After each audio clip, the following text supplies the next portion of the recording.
As you might already know, I moved to college. Sunny LA, but it's not sunny right now. It's been fun. It's been busy getting used to a new schedule, but then I got something that stopped me in my tracks.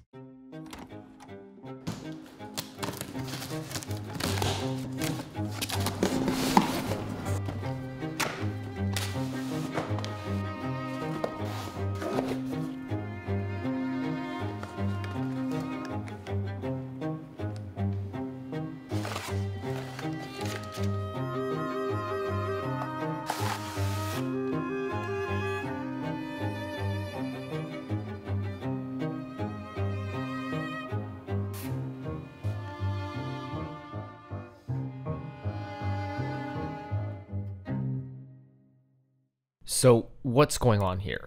Why am I, a custom keyboard creator, being reached out to by ASUS? Of course, there's already some impressive useful features, like an OLED screen and interesting knob, but maybe it's because this keyboard is gasket mounted, giving it a softer bass feel and more interesting sound profile than most consumer keyboards. Maybe it's because of the amount of foam and length they've gone to ensure this sound profile is good stock. Maybe it's because they've gone out of their way to lubricate the custom switches and stabilizers, and 205 Grade 0 is even included in the box. Or maybe it's because the price point is starting to rival a name that might already be familiar to you.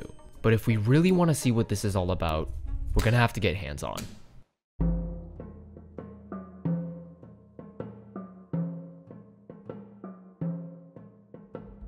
The board feels more substantial than I was expecting. Maybe it's all that foam and silicone, but the top case is solid aluminum, which is a good sign. Of course, it's got that gamery look with a very jagged side profile and back, which also conveniently stores the wireless dongle, and our aforementioned features like our knob, button, screen, and dual-tiered flip-out feet. But everything I'm curious about is on the inside, so let's open this thing up.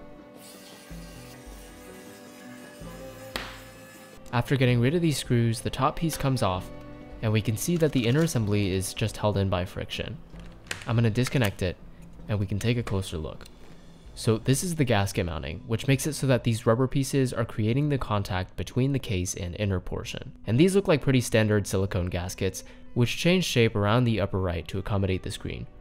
Also interesting is that the stabilizers for the long keys aren't screwed in, but there are slots for screw-in stabilizers. And before I go any further, let's back up and take a listen to this keyboard stock.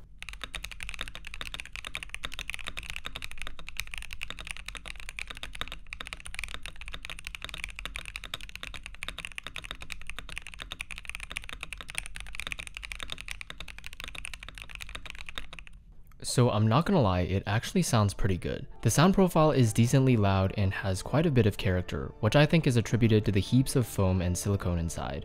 But it's a good sign regardless, especially given that this is still using these OEM profile keycaps. The stabilizers aren't all perfectly lubed, but they actually get really close, especially this left shift, which to me is totally passable. Both the backspace and spacebar do need some work though. Overall, I'm pretty impressed, but I wasn't sent this board to review it stock.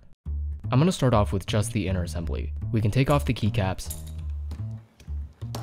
and you can see it's pretty easy to mess up the stabilizers doing this.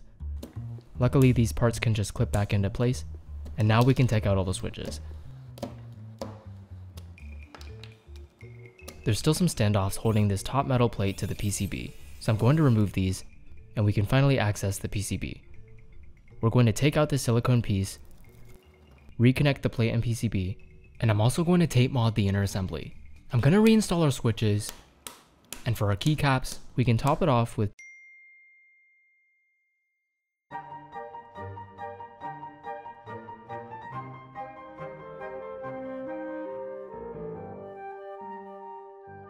Here's what I got. Instead of thinking about the keyboard itself, let's think about the environment. The keyboard is part of a larger system, one that often incorporates elements. Plant greens, wood neutrals, and even stones. And while keyboards can sometimes serve as centerpieces in a setup, at the end of the day, it's a tool, one that should seamlessly incorporate into the other tools that help you go about your day. So with all this in mind, we get vintage. A set that really isn't original, but that's kind of the point.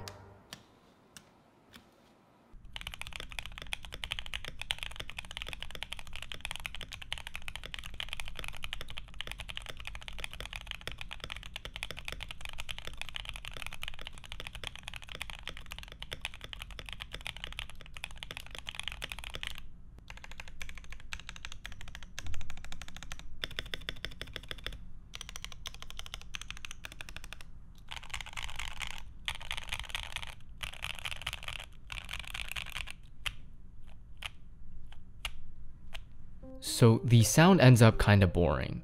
But boring isn't necessarily a bad thing. It's just kinda plasticky and quiet. Of course, there's a lot of headroom with all the foams you can play around with, as well as tape modding and force break modding, which I think helped quite a bit.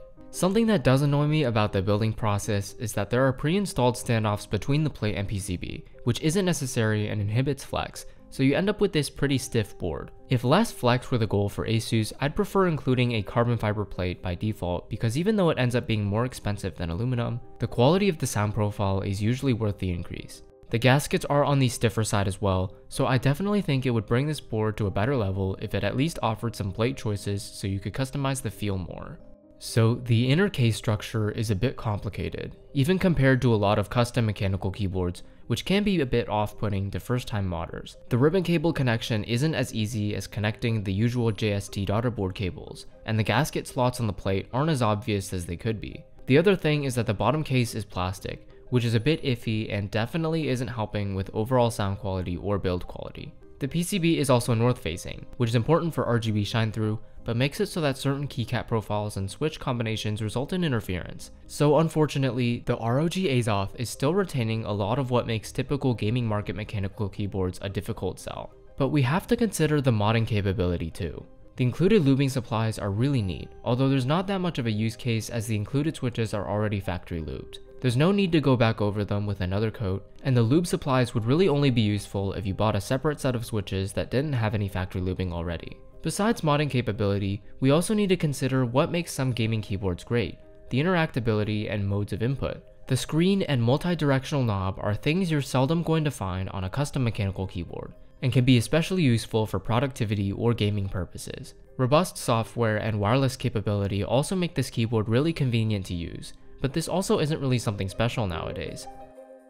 So this is certainly a keyboard, one leaning a bit on the pricier side considering the budget options in the custom scene, but you do get interesting and useful features, great modding capability for what is still a gaming oriented keyboard, and also a decent pre-build, although the keycaps are probably going to be the first to go for many. Again, there are a lot of little changes that would make the Azoth a much more pleasant board to work with, but with all things considered, the Azoth is a great option for a pre-built keyboard that delivers a solid modding experience.